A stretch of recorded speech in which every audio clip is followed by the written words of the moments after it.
नमस्कार मित्रांनो. आज अत्यंत महत्त्वाची अमावस्या आहे आणि या एका रात्री घरामध्ये केलेली एक छोटीशी कृती तुमच्या कुटुंबाचं नशीब बदलू शकते किंवा एका चुकीमुळे पितरांचा मोठा कोपही होऊ शकतो. आपल्याला वाटतं की अमावस्याला फक्त देवघरात दिवा लावला किंवा नेहमीसारखी पूजा केली की झालं. पण थांबा, हीच ती सर्वात मोठी चूक आहे जी आपण वर्षानुवर्ष करत आलोय. शास्त्र सांगतं की अमावस्येच्या दिवशी आपले पूर्वज म्हणजेच पितर पाण्याच्या रूपाने आणि भुकेल्या व्याकुळतेने आपल्या दारात येतात. जर आपण त्यांना योग्य पद्धतीने दही भात आणि तर्पण मिळालं नाही तर ते नाराज होऊन परत जातात, ज्यामुळे घरात गरिबी, मुलांच्या प्रगतीत अडथळे आणि सतत आजारपण येतात. पण हा दही भात नक्की कसा तयार करायचा? काय आहे शास्त्रात हा तयार करण्याची पद्धत? तसेच तर्पण करण्याची ती गुप्त आणि शास्त्रोक्त पद्धत कोणती?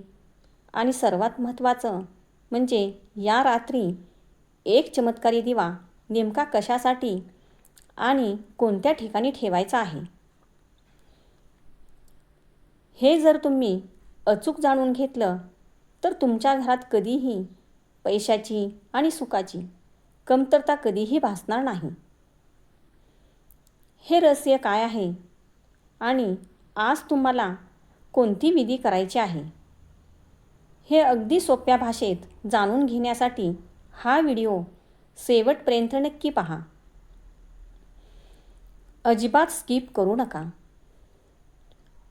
दही भात नैवेद्य कसा तयार करायचा हे आपण प्रथम जाणून घेऊया. सगळ्यात आधी आपण पाहूया पितरांचा सर्वात आवडता नैवेद्य म्हणजेच दही भात कसा बनवावा. पांढरा स्वच्छ मऊ भात शिजवून घ्या. त्यामध्ये मीठ अजिबात घालू नका. तो पूर्ण थंड झाल्यावर त्यात ताजे गोडसर दही आणि थोडेसे दूध मिसळा.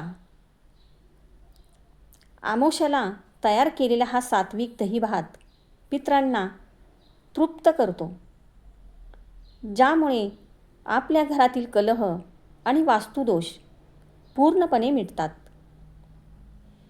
आता दही भात तर्पण कसे करावे हे जाणून घेऊया. तर्पण करण्याची अगदी सोपी पद्धत. दिशा आणि वेळ. दुपारी 12 ते 1:30च्या दरम्यान दक्षिण दिशेकडे तोंड करून बसावे. आता तर्पण विधी कसा करायचा तर एका तांब्याच्या किंवा मातीच्या पात्रात स्वच्छ जल घ्या. आपल्या उजव्या हाताच्या तळव्यावर थोडे काळे तीळ आणि पांढरा भात शिजवलेला घ्या किंवा अक्षता घेतल्या तरी काही हरकत नाही. आता त्यावरून हळूहळू पाणी सोडत अंगठ्याच्या बाजूने ते पाणी पात्रात सोडा. हे करताना मनात ओम पितृदेवताय नमः हा मंत्र म्हणा आणि पूर्वजांचे स्मरण करा.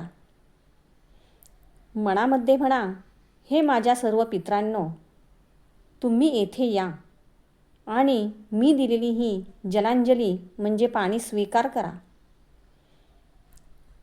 माझे सर्व पितर या जलाने तृप्त होत तृप्त होत तृप्त होत. यानंतर दही भाताचा नैवेद्य घराबाहेर किंवा छतावर कावळ्यांसाठी, गायींसाठी किंवा कुत्र्यांसाठी काढून ठेवा, कारण यांच्याच माध्यमातूनच पितर अन्न ग्रहण करतात. दिवा नेमका कशाला आणि कोठे ठेवावा तर जाणून घेऊ. तर्पण झाल्यानंतर संध्याकाळी आपल्याला एक विशेष दिवा लावायचा आहे. आता बघा, दिवा कशाचा असावा आणि कोणत्या वेळेला लावावा. तर हा दिवा शक्यतो कणकेच्या गव्हाच्या पिठाचा किंवा मातीचा असावा. त्यामध्ये तिळाचे तेल किंवा साजूक तूप आणि लांब कापसाची वात घालावी. अमावस्याच्या दिवशी सूर्यास्तानंतर म्हणजेच प्रदोष काळात संध्याकाळी 5:30 म्हणजेच 5:30 ते रात्री 7च्या दरम्यान पितरांसाठी दिवा लावण्याची सर्वात उत्तम वेळ मानली जाते. या वेळेत घराच्या दक्षिण दिशेला किंवा पाण्याच्या माठाजवळ लावलेला दिवा पितरांना त्यांच्या लोकांत परत जाण्यासाठी प्रकाश दाखवतो आणि त्यांचे आशीर्वाद मिळवून देतो. हा दिवा आता कोठे ठेवावा तर बघा, हा दिवा आपल्याला घराच्या दक्षिण दिशेला, विशेषतः गॅलरीत किंवा अंगणात, परंतु तुम्हाला शक्य झाल्यास शक्यतो तुमच्या पाण्याच्या माठाजवळ म्हणजेच पाणवठ्याजवळ ठेवायचा आहे, ज्याचे मुख दक्षिण दिशेला असावे. आता हा दिवा का ठेवायचा आहे तिथं तर दक्षिण दिशा आणि पाण्याचा माठ हे पितरांचे स्थान असते. तिथे दिवा ठेवल्याने पितरांच्या आत्म्याला शांतता आणि प्रकाश मिळतो. यामुळे आपल्या घरातील पितृदोष कायमचा नष्ट होतो. मुलांच्या प्रगतीतील गुप्त अडथळे दूर होतात आणि घरात अखंड लक्ष्मीचा वास राहतो.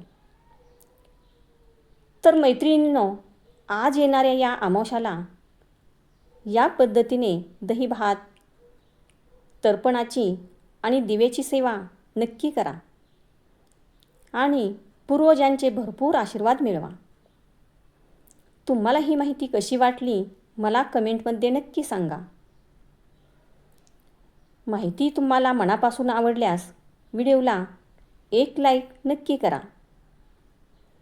तुमच्या ग्रुपमध्ये हा व्हिडिओ शेअर करा आणि अशाच शास्त्रोक्त माहितीसाठी आपल्या चॅनलला सबस्क्राईब करायला मात्र विसरू नका.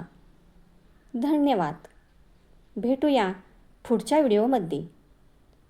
श्री स्वामी समर्थ.